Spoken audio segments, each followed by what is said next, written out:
Welcome back. It's still Talk Sports on Global TV, and here we have it. We're moving the conversation from talent discovery. Yes, we've seen how that's the way to discover talents from the grassroots to the elite stage. But right now, let's turn our focus to the Super Eagles ahead of the World Cup that Nigerians dearly need to have, because we need to be in that World Cup. Looking at our antecedents over the years at the World Cup stage. But joining me to have this conversation is my brother and co-partner in the sporting world in person of King David. Is a sports analyst and a sport journalist who's well-traveled and he understands all of this, and we want to discuss what's the way forward. David, welcome to the program. Yeah, good morning. Thank you very much for having me on Talk Sports. Good morning, the viewers too. Yeah, the way forward is going back to the drawing board. I think this line has been used not once, but more often than not, going back to the drawing board. Yeah, you still have to go back to the drawing board every now and then to correct things you didn't get rightly. We have 2 games to go. Mathematically, it's not impossible. Well, we qualify for the World Cup, but it's looking unlikely because I don't see South Africa throwing it away now. But I just want to clarify on something. Okay. South Africa fielded an ineligible player, that's Mokoena. So the rule says 3 points, 3 goals should be deducted from them. Now, if we look at the log, doing the mathematics, if that's taken out from them, they're currently on 17 points. Yes. It takes them back to 14 points. Okay. But again, that will still not be enough for us because we have 11 points for our efforts. Okay. Yeah. So now we need to look at the team who is in second position. It's Benin Republic, you know, marshaled by the former coach, the previous Gennett Raw, who qualified us seamlessly for competitions like the World Cups and the AFCON. You know, he's now at Benin Republic. And Benin Republic beat us in the qualifiers. That was earlier by 2-0. The game was in Abidjan, you know. So we need to look at Benin Republic. How do we dislodge them, first and foremost, before even looking at South Africa? So the hope is so tiny. There's something to say there's light at the end of the tunnel, but this light is looking so dim for Nigeria. Missing 2 World Cups. Okay. It's pathetic, not just for the players who would have had this opportunity of a lifetime to appear in the World Cup finals. Every player wants that during their career. You know, they've missed the first one in Qatar, and now on the verge of missing out on a one which promises to be the biggest World Cup finals ever hosted. The United States, Canada, and Mexico. 3 countries hosting it in North America. So it's going to be devastating. Even from the financial side of things, it's not good enough because we are going to be losing the FIFA money. And then talks about other money, which is going to be, change bonuses, sharing of dollars, people moving left, right, and so all those things are going to be lost. So not just for the players, administrators now, they ought to bury their head in shame because it's not a good thing. There was a comment made, I'm going to call the person, there was a comment made some weeks ago by the Director General of the National Sports Commission, Baba Bukola Olopade, and he was saying the media should focus on the qualifiers. And I said, no, the media doesn't need to focus. We don't have to focus. It is the players who have to focus because the players are the ones who play on the field of play. The media is not going to go onto the field of play to play football. It is the players who need the focus and who prepares the players. It is the Football Federation, the National Sports Commission. They prepared. All of these qualifiers, the players have shown little heart. I was having that discussion with the coach of Everton. They've shown little heart. The administrators have shown very little, There's this fire brigade approach from us, the 11th hour rush, that we want to do things at the end of, everything, and it backfires. If we've been moving our work every time. And I want to say something. If Nigeria goes for any competition, be it at any level, both in the men's category or the female category, and come out on top to win that competition, we don't say, okay, yes, we have to do it every time like this. No, that is just once in a lifetime magic that happened because it was meant to happen. You didn't prepare these people well. Our preparation is bad in the country for competitions. Our preparation is not good at all. Okay. You don't start preparing some few weeks. Look at the preparations the Falcons had going into Morocco for the WAFCON. Just because the girls pull that off doesn't mean you have to say every time they have to do that. They are dominating in Africa. But these ladies have to go the extra mile to do things well. They have very little preparation. Even the men's team too. These are players when they go back to, okay, Fulham is going to be playing against Leeds United this weekend and Saturday at Craven Cottage, and I think we have about 3 to 4 guys playing there. Watch out and you see the game and come and tell me, David, what you say. So what does this tell you? They go over there and they play well, they come here and they are like, in quotes, I don't want to use the word. Okay, let me not use the word here. Let me slow you down, David. I think when you hear analysts or sport journalists talk so much, you see the passion, you feel the vibe, you want to ask why so much anger, why so much I see pictures speaking there for you as a Nigerian. Yes, I understand where you're coming from in terms of preparations and putting out the best of the players, because like I always say, you see the players do very well at the club side, but when it comes to playing for the nation, there's always back and forth, you know, and all of that thing. But let's also look at the playing time for the players themselves. Like I mentioned earlier, where they had lapses, there was a lot of tension playing South Africa games. They had a lot of pressure from Nigerians, from everyone across the globe, because everybody wants Nigeria to be in the World Cup, following the last one that played out in Qatar, like you've said. For us to miss out is not a good name for Nigeria, because over the years, Nigeria have always been seen as the giants of Africa when it comes to football, but we've had our issues. Can we look away from blame games and look at the way forward? Because if we keep blaming each other, or blaming the administrators, or blaming the coach here, or blaming that one there, we will not move forward. Okay, you said drawing board. Yes, the drawing board. I think everything that's happening to us, barring the success the ladies had in basketball and in football, you know, I think our football we're not moving forward. Okay. So what is the way forward now?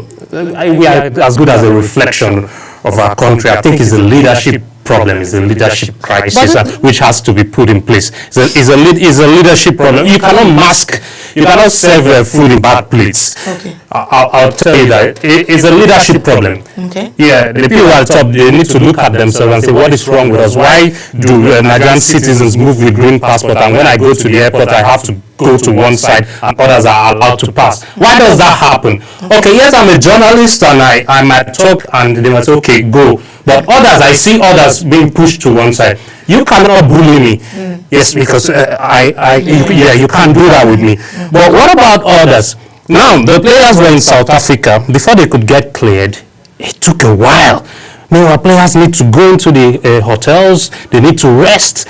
You know, their minds, every day, their muscles need to be. They need to use the jacuzzi and all that. But the other airports, look at, and they were vibing to it. There's this thing about Nigerians. Everything is vibe. Everything is not a joke. Everything is not a joke out there. The way people see you out there, it's not a joke. If that is captured, negative stories are captured every day, other countries will want to treat you that way. Okay. Other countries will want to treat you in that manner. Imagine countries like maybe you go to Cote d'Ivoire here, which you could use by road or by air, and people are stopping you. Stopping you for what? It's an ECOWAS country. You go to Kenya here. These are all countries that back in the day, you know, looked, you know, at Nigeria, you know, for support. They looked at Nigeria, you know, for motivation. Even the same Nelson Mandela, which I saw his photo here, you know, coming. He used to get stipends from Nigeria and air tickets from Nigeria when he was unloved by South Africa. You know, that's how great our country was.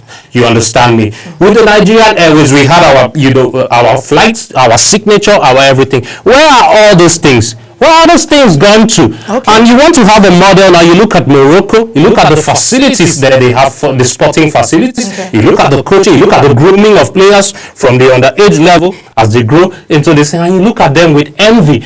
You look at, they have an airline. Now, they have an airline. Now their airline, let me use pidgin. Now their airline now will they struggle to use. I'm not going to call the airline here.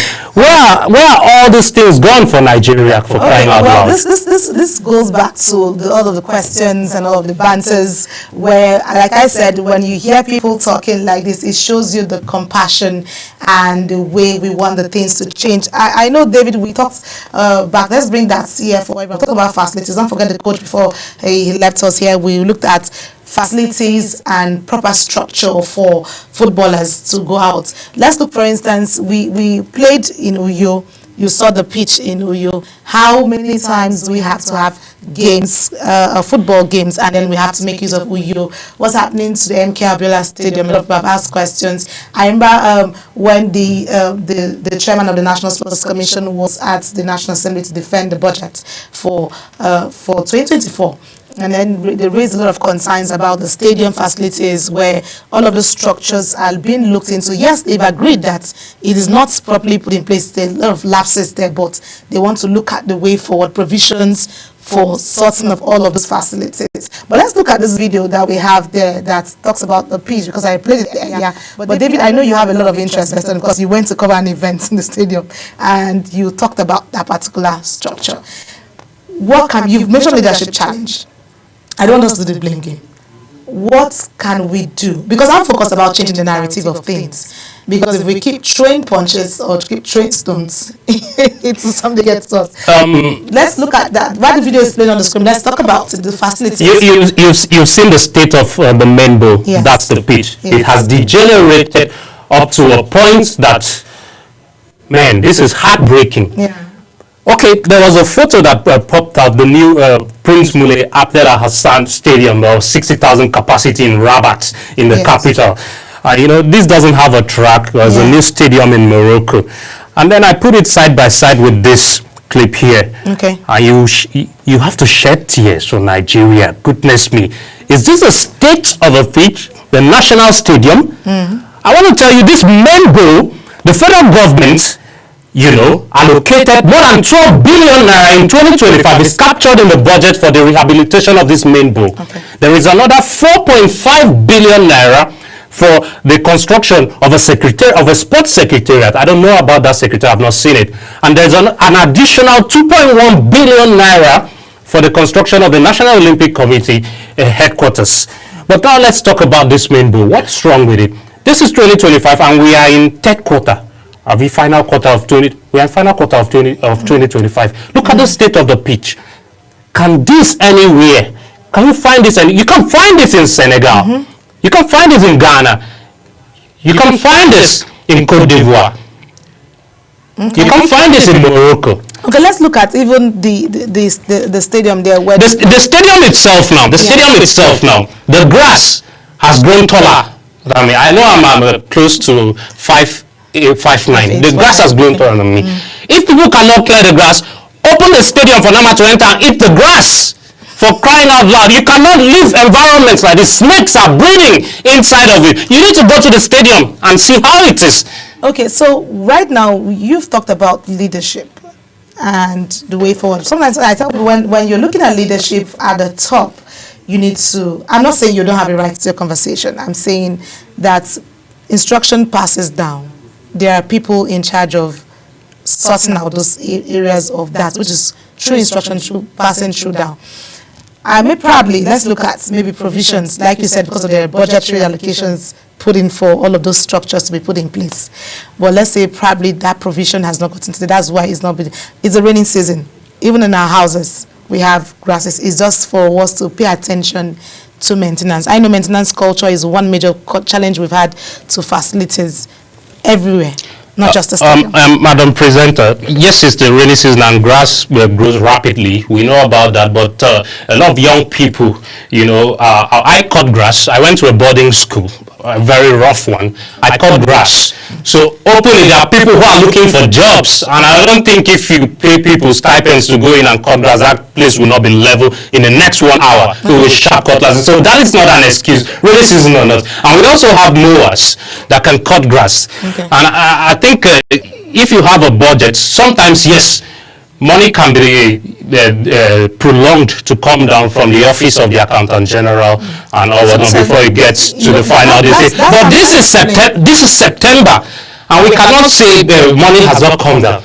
Okay, I don't want us to be the mouthpiece for the budgetary allocation right now because I'm saying I don't want us to have a conversation right now because we don't know the trajectory of how it is being passed. We don't know what the delays are. I'm not saying that. But we shouldn't have grass that is taller than me. Exactly. I'm not saying it's correct to have grasses taller than you, like you mentioned in the stadium right now. I'm not saying it's the right thing on the right direction to go about it. But I'm saying let's look at all of those things and how we don't know what the reasons are, but it's not ideal. I buy it from you. Okay, can we just move away from that conversation and have other stories making the round as well? Because like we're looking at the focus to the Super Eagles. If they get the opportunity, it will be a plus for Nigeria for us to have the Super Eagles stand tall at the World Cup. Let's look at what's happening. We have the handballers who are actually out there for their own game as well. The handball people traveled as at this morning. They landed, and we're looking at how they can qualify and also do well in the process where they head out for that. Well, let's move away from football. I know you're passionate about football and you really want us to get the World Cup. What's your thoughts on the handballers? What do you wish them as they head out? Yeah, I wish them all the best, but I also wish that they have the adequate preparation, have the adequate resources to help them enable their welfare. Gone are the times where people do things for passion, even the young ones. You see people play football on the field or on streets, on the grass, and it's all passion here and there. Right now, parents allow their wards to go out and do sports because they want to see something coming back. Sure. So if these young ones are coming back with even money to buy chin-chin and biscuits, it puts smiles on their face that they don't need to ask their parents for that. So welfare is very important, and this welfare, I understand that the government always, make provision for the welfare. So where is this money, channeled into? That is what I want to do. I heard you talking about school sports with the coach back then. For every school sports, I've been an SSA, a senior special assistant to the governor.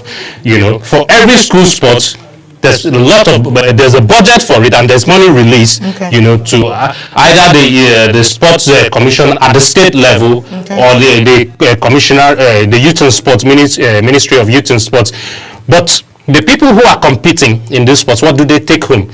You crowd them in one bus, little bus, looking like sardines, and you take them home, and they come from one village or the other. What do they take home? You understand me? It is a thing of pride that young people go out to do sport. It is what they love, but they still have to take something out. I'm not saying pay them salaries. Don't say they are too young to get. Nobody's too young to take money home. Okay. No one is too young to take money home, because these guys need to change their shorts. They need to change its socks. That's like a compulsory thing that should speak for, because it's a part of the welfare. If one is doing well for your country, there should be provision to match all of that energy going out, which is something also the National Sports Commissioner and the administrators are also looking at. Because if you look at what played out for the Super Falcons, like you said, they were given all of those things, provisions, even before the last day of the match. They made sure that they had all of that. I know my King David. And just to they've been paid the 30% money from CAF. That's the prize money. The Falcons have been paid that. So what's left is the promise from the president. The 100,000. No, that was not even in the picture. That was an instant. That one just came up on spot. It was a spontaneous thing because he was excited that 9 times, and then he came in and won the 10th one. So it made them stand tall. They had paid their dues. It was time to say well done. Yes. So that was as the president is going to come in, because he has made sure that all the details is cut across the different areas. So definitely we're looking forward to that compensation coming in for the young lads, and they will do very well. Well, we have a lot happening also. We also have the 2025 African Cup of Nations, Nigeria, Venezuela, set for November friendly in Houston, Texas. The Super Eagles of Nigeria will step up with preparations for 2025 African Cup of Nations with high-profile friendly against South American side, Venezuela, in November. And that's also, the encounter is scheduled to hold for Friday 14th November at the Shell Energy Stadium in Houston, Texas, United States. Well, all of this is also part of, putting the as well. Yes. But why go to Houston, Texas when we are playing in North America in Rabat? Sometimes I say when we want to talk about funding and we need to cut expenses. Well, why go to Houston, Texas to do that when we can come, in another North African country, maybe Egypt, and move to Morocco? And why play Venezuela? Venezuela is not a high-profile friendly, for crying out loud. Venezuela is one of the poorest teams in South America when it comes to football. Did they qualify for the World Cup? I don't think they've made it to the World Cup finals, And these are teams that the likes of Brazil, Argentina, Chile hammer 5-6 goals to new. Venezuela, no disrespect to them, are not the top team. Nigeria should be pitting friendlies against the likes of Colombia, Ecuador, Brazil, Chile, or Argentina. That's what you call a high-profile friend. They are not with Venezuela. I'm looking forward to seeing how they manage at the Africa Cup of Nations. The last time in Abidjan, they reached the final and lost out in 45 minutes. Yeah, we saw the home team and the crowd at Ebimpe was too overwhelming for Nigeria. I can understand that. But in Morocco, it's the same thing they will face, and I'm looking forward to seeing that. Well, I wish we have enough time to keep this conversation going with David. When David is here, it's always something hot coming. You should expect David Biby to read. But David, before I let you go, let's look at the transfer list quickly while we wrap things up. For Manchester United goalkeeper Andre Onana completes. He has completed his loan move to the Turkish side. And, well, you know how it is. He has completed the Turkish side. And for the remainder of 2025-2026 season, the transfer was agreed before the close of Turkey's window on Friday, subject to international clearance and player registration, and they've welcomed him through their official page account on X. What's your thought basically on that while we wrap this up? I would like to be mild because Onana is an African and it is my brother here in Cameroon, but he's been poor. He's been poor, and deservedly Manchester United have allowed him to join on loan at Trabzonspor. So let's see the goalkeeper who has arrived from Belgium, Lemon. Let's see what he's able to do. All right, and that's where we call it a wrap today. Thank you so much, David. Yeah, always a pleasure having you. I like the vibe when it comes to that. But that's the much we can take on TalkSport. My director says it's time to leave the studio. I need to go. Thank you so much for you who's been sitting out there listening to this discussion so far. We hope to have more of this. We look forward to having you sit with us and at the front of your screen and join us in more conversation. It's been Talk Sports on Global Television. Don't forget, Global TV is on DSTV channel 365 and on Star Times 276. And don't forget to follow us on all our social media platforms as displayed on your screen. I am Anita Patrick. Bye for now.